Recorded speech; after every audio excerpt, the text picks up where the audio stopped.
Hallelujah, praise the Lord. Ang pinakamataas na pagpupuri, pagluluwalhati at pagsamba ay para lang sa ating pinakamamahal Panginoong Jesus po lamang. Dobling paggalang at pagrespeto at patuloy na pag-alala sa mga ginitoang turo at aral ng ating dearly beloved Honorable Pastor Will D. E. Almeda at beloved Honorable Assistant Pastor Lina C. Almeda. Greetings to all beloved Almeda family at sa lahat ng beloved preachers, beloved workers, and beloved brethren. Hallelujah. Ako'y nagpapasalamat sa ating pinakamamahal na Panginoon Jesus sa ginintoang pagkakataong ito na muli siya'y dakilain, pasalamatan at sambahin. Mga minamahal, ako'y nagpapasalamat. Nandito po ako sa inyong harapan upang ipatotoo ang pagmamahal ng ating pinakamamahal na Panginoon Jesus sa aming buhay. Ako po at ang aking beloved husband ay nakakilala sa ating pinakamamahal na Panginoon Jesus, April 5, 2022, dahil po sa karamdaman ng aking beloved daughter na ischemic infection. April 5, doon po kami nakakilala, pero bago po yan, ako po'y hinahayuan muna na aking beloved sister, pero I ignore it. Pero dumating po yung time na nagkaroon po ako ng second daughter. At April, siya po ay na-admit sa ospital. Hindi po namin alam kung anong nangyayari sa kanya, pero po siya'y sobrang iyak. Sinugod po namin siya sa hospital without knowing anything po na may kakaiba na po pala siyang nararamdaman. Kasi po, she's only 1 month and 2 weeks old po, mga minamahal. Pero that time po, pumawag po kami ng backup prayer. Sinugod po namin siya sa malapit na hospital sa dako po ng UAE. Humingi po kami ng backup prayer sa aking beloved sister. At hindi po namin alam, may gawain po pala sa dako ng Dubai. Humingi rin po kami ng backup prayer sa Soul Winning Ministry.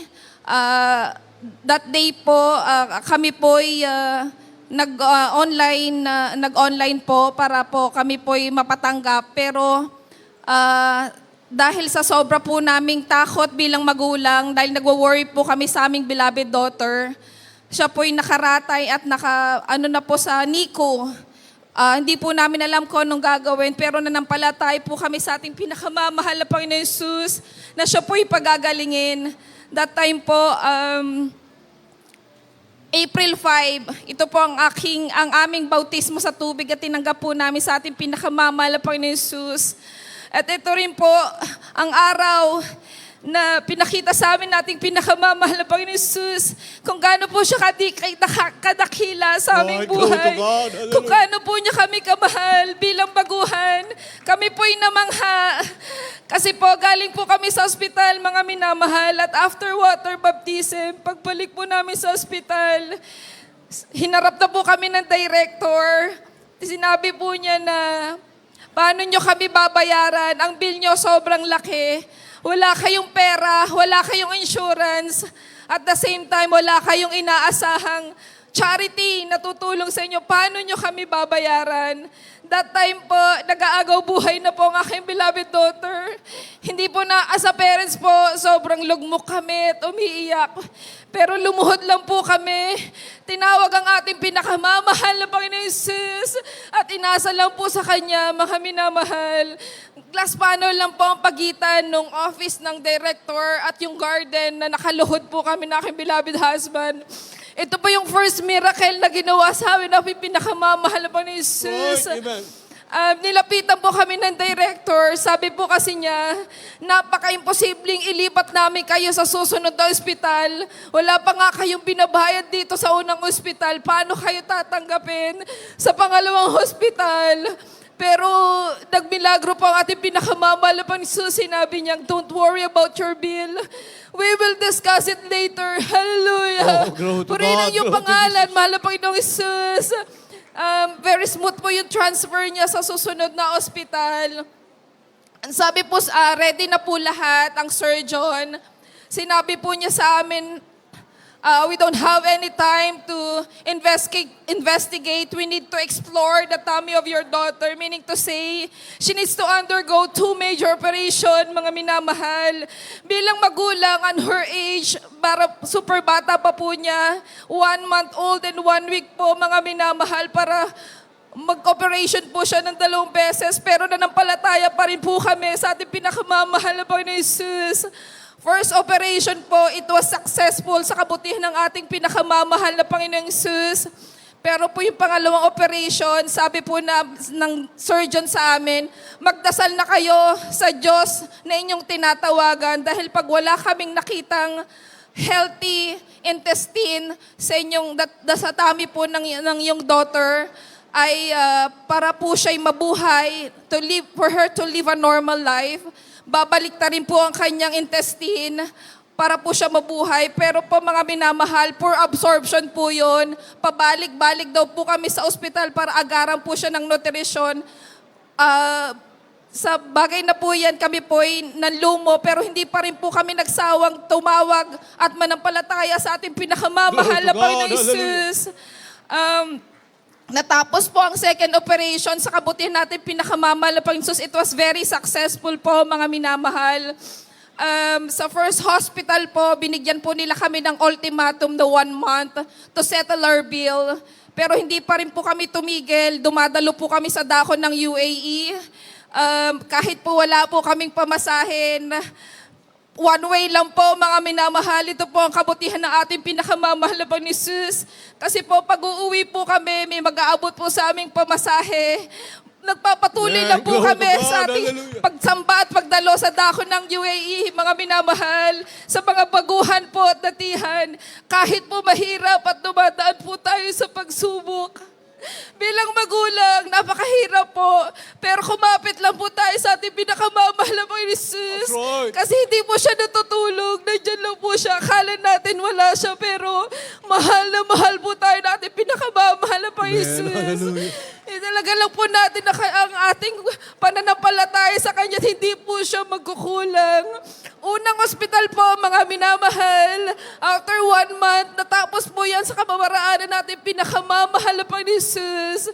Pero po yung second hospital, mga minamahal, umabot po siya yung bill namin ng 6 million pesos. Hindi po namin alam kung paano babayaran, pero nagpatuloy po kami at inasal lang po namin sa ating pinakamamahal na Panginoon Jesus. Ang insurance po ng aking beloved daughter, thrice na pong na-reject. Pero umattend po kami sa anniversary po sa dako ng Dubai. Every service po and nung anniversary, lagi po namin pinapalihans yung bill ng aking beloved daughter. Dahil naniniwala po kami at nagtitiwala sa mahal na Panginoon at siya'y magmimirakulo. Mga minamahal, one day po after lay hands po ng beloved children sa bill po na aking beloved daughter, himala na lang po, mga minamahal. Lumabas po ang insurance ang aking beloved daughter. Man, hallelujah! Purihan yung pangalan ng Wow. pinakamamahal na Panginoon Jesus. From 6 million po, naging 1 million na lang po, mga minamahal. Man, hallelujah. Napakabigat pa po ng ganong halaga, pero hindi pa rin po kami tumigil. Nagpatuloy pa rin po kaming dumalo, manampalataya at umasa sa ating pinakamamahal na Panginoon Jesus.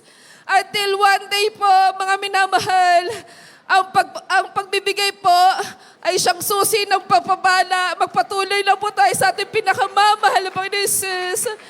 One day po, kasi pinayagan po kami ng hospital na mag-monthly payment, kung ano lang po yung kasya sa aming salary. One day po, bago po matapos yung 2023, pagpasok po ng 2024, nagpatatuo po ako dito yan sa dako ng Marilao. Magbabayad na po ang aking beloved husband for our monthly na babayaran. Pero mga minamahal, isang mirakulo na naman po ng ating pinakamamahal na Panginoon Jesus. Come to think of it, mga minamahal, 1 milyong piso pa po ang utang namin sa hospital. Pero sabi po ng teller po doon, sinabi niyang, Mr. Bernardo will not be accepting your payment anymore. Hallelujah! Glory to Purihin ang God. iyong pangalan, Praise mahal the na Panginoon Lord. Jesus. Hindi po kayo pababayaan kasi alam po Yes, na mahal na amen. Panginoon. Kung ano po kakayahan natin, kung ano po ang weakness natin, basta po all your burdens, you have to give it to the Lord. Kasi po, siya po yung gagawa ng lahat. Very smooth po yan, mga minamahal. At ako'y nagpapasalamat sa papapalang material, physical, financial, at higit sa spiritual, ang aking beloved daughter. She's very healthy po. She's turning 4 years old next month. Praise the Lord. Sa kabuti, Hallelujah. taglay-taglay ang kalakasan, kalusugan at kaligtasan. Nanggagaling lang po sa ating pinakamamahal na Panginoon Jesus. At ako po'y nagpapasalamat ay ang aking eldest son ay ginagamit po bilang mga awit, bilang youth choir dito po sa Dako ng Marilao. Maraming salamat po aming pinakamamahal na Yes, Panginoon hallelujah. Jesus kay buti-buti mo. Wow. Hanggang dito na lang po, mga minamahal. Ang lahat ng papuri, pasasalamat, pagdakila ay para lang po sa ating pinakamamahal na Panginoon Jesus.